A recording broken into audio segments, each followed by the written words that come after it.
Welcome to my kitchen counter here.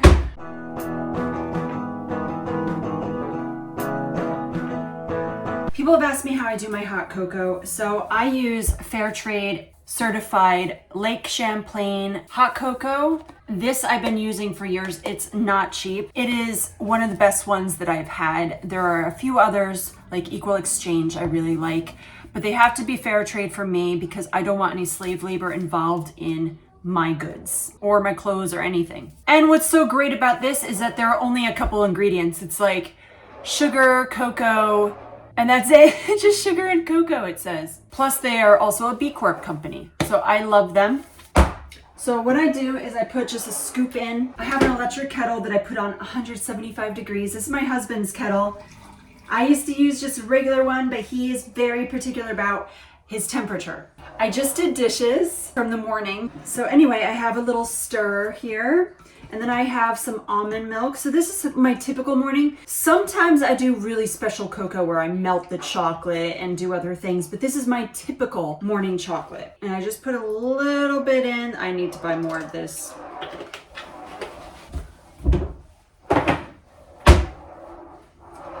If you are new here, I got so many subscribers after Kay had posted her video where I had a little introduction, and what she said was just so touching and very, very like heartwarming. I was tearing up because it was just so sweet. I had only had like 250 or 242, I think, that morning. Now I've got nearly 500 as I record this, and my goal for the year was to get 500 subscribers, and I'm almost there already. So I'm really happy with where it is. I was fine with where it was.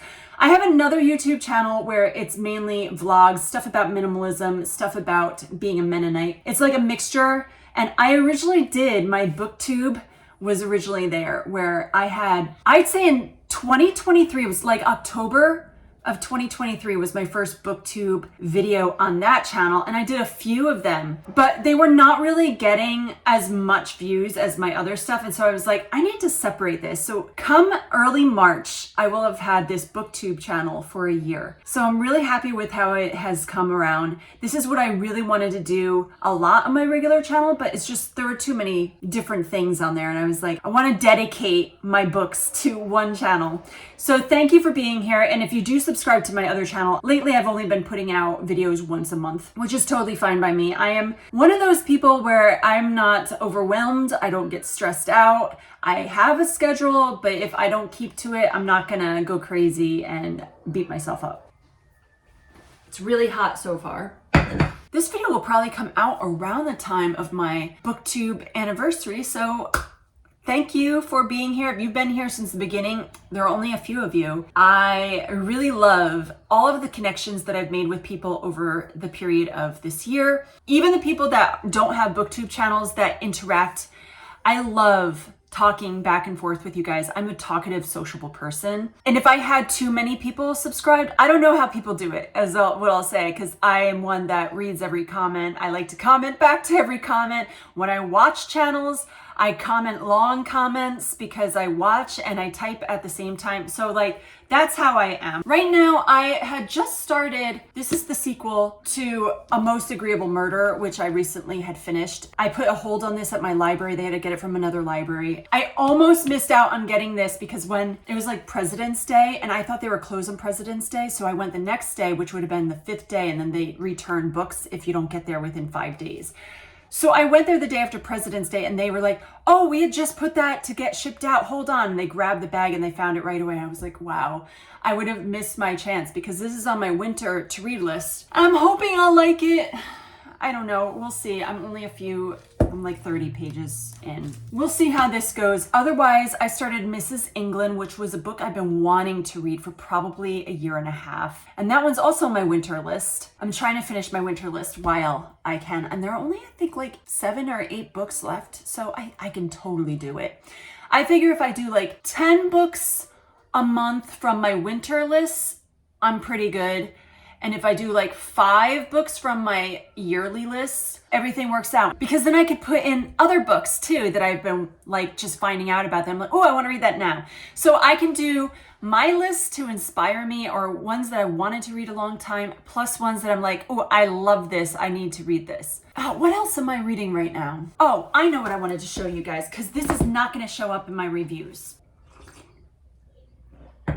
When I had my yearly TBR list, one of the books that I put on that list was this, The Girl Who Sang. I thought this was going to be a regular book, so this is why I'm not going to be doing a review. I do read manga once in a while and graphic novels barely, but I don't count them in my book counts. They're separate to me. I've always been like that because I've always read manga since the late 90s, guys, when they were still like in comic book form, not like book form. Oh my goodness, the stories I could tell you. The Girl Who Sang. This is a story about a girl who is growing up in Poland. She is a Jewish girl during World War II and the occupation of the German Nazis coming in, and she survived. You know, she likes to sing. She's a little girl when it all starts. But I will say there is nudity in here. It's like a mother is bathing her daughter in a public shower and they're both naked and you see the side of the mother. So that is a warning. I had no idea it was going to be in this. And it reminds me of the Hiding Place movie where they do have nudity in that. I feel like it's very fast paced. Like this happens, this happens. I'm almost done with it.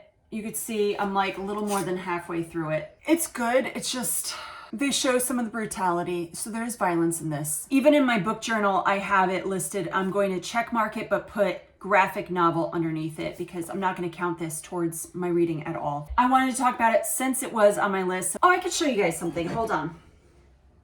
Okay. I am also reading Hot Chocolate on Thursday, which is a Japanese book that's translated into English. I'm almost done with that. That's in my Nook as well with Mrs. England. And then I've been reading to my little guy. Oh, I missed one. Well, I'll show you this one. I'll get the other. Oh, look, it matches me. Mrs. Peter Rabbit. If you don't know, I homeschooled my 2 older kids for 11 years. Then they went to public school through high school, and my middle child was in 7th grade, so he's now a junior. Anyway, I miss it. This summer, I'm going to start homeschooling my little one, hopefully the entire time. And I got these Little Dover Children's Thrift Classics, and these are all by Thornton Burgess, W. Burgess. And I read, where is it? And I don't know if I should count these on my books. I mean, they are like 90... No, they're like 70 something pages. I don't know.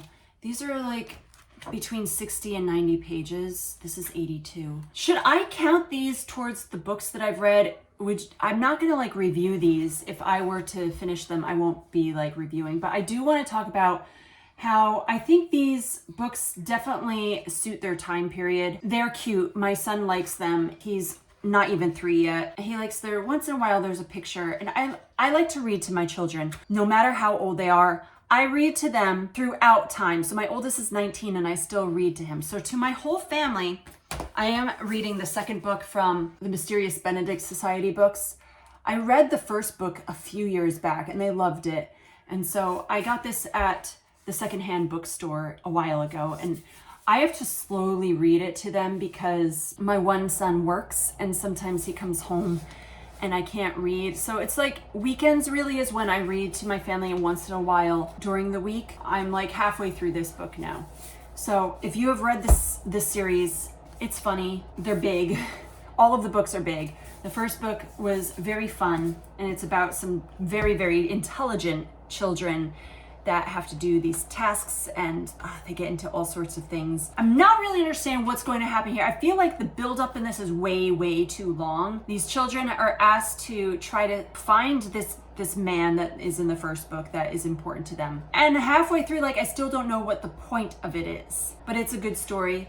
It's all of them are well written. So thank you guys for being here. This is a smaller vlog for you guys, talking about some books and just I guess I should introduce myself to the new people. I know this is the end of the video, but hey, I'm Victoria. I'm 42 years old. I have 3 sons that are 19, 17, and 2. I have been married, it will be 22 years, to my high school sweetheart who I've known now for 26 years. Wow.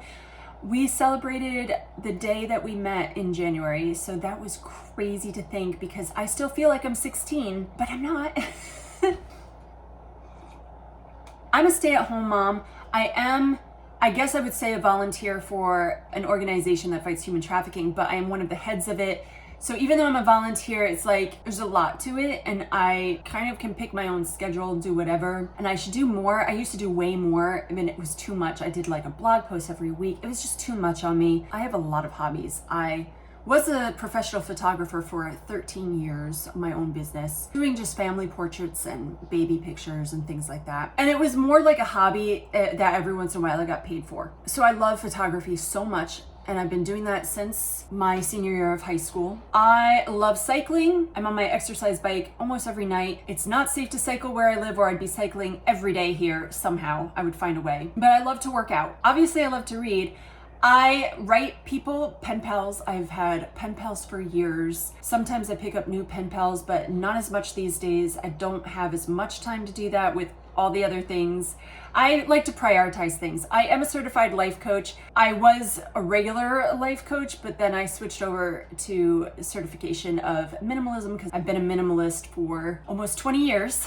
I love to teach people how to get rid of their stuff and how to keep it off and to not want to fill their home with more stuff, to see how that complies with being a Christian, even, where we should store things for ourselves, and that in heaven we're not going to have any of this. So why do we hold on to the value of things so dearly instead of people? If you're interested in that, I do have a website. You could hire me. I've taken a break since having a baby for it, but I would love to help you declutter. I would love to help you get rid of your stuff. And if you are interested in being a minimalist and even just having low carbon footprint, I do all those things. I've said I have so many layers in the video that was on Kay's thing, because I have so many things I'm into, so many hobbies, so many things that I like. Oh man, the interests are just crazy. I have just a lot of interests. I'm interested in you guys. So if you want to talk to me, tell me a little bit about yourselves. I don't know some of you that are brand new here.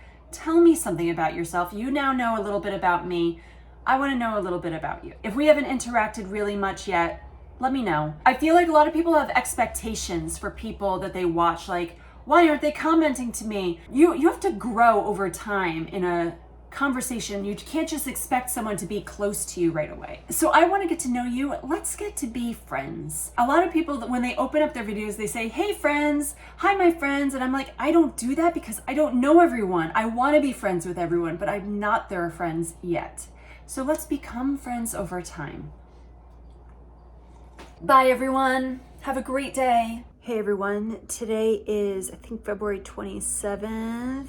So I just wanted to say I do have videos recorded that I'll be putting out, but the end of March might be a little slow. So I'm adding this to the part of the vlog that I had already recorded and already have edited. Just to say, I wanted to give you a reason why I might not be around much at the end of this month, but I'm going to try. I'm going to do maybe my book journal. It'd be small things.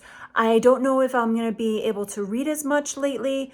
And the reason why, so yesterday, very early morning, we got a call that my sister-in-law, who had stage 4 colon and liver cancer for over 6 years, that she passed away very peacefully in her sleep.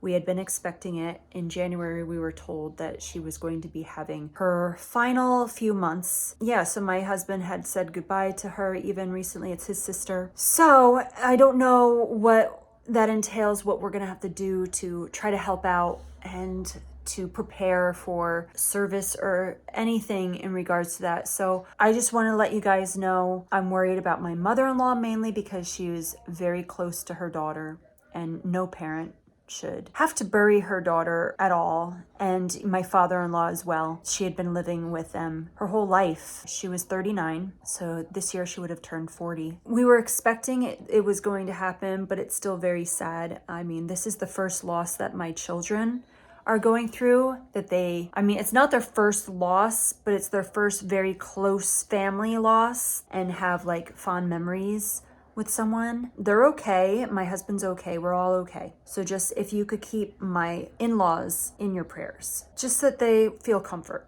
She was a believer, so everyone feels okay because they know where she is. But I just hope that their days will not bring too much hardship, is what I'm saying. So I'm gonna do my best to be recording this month, but I don't know, because I want to be there for my husband and my in-laws the best that I can. So thank you guys for your kind words, your support. Continue to read and have fun. My sister-in-law was a huge book reader. My husband, the last time he went to say goodbye to his sister, she gave him her favorite book, which is The Book Thief. And it's very huge. I'm not gonna read it yet, but maybe next year or the end of this year, I'm gonna get to it. Maybe around her birthday, which is at the end of this year. She was born on October 31st. Maybe then I'll read it, but my husband is also going to read it. We didn't agree on most books, but we agreed on some of our books. Continue to read all your life.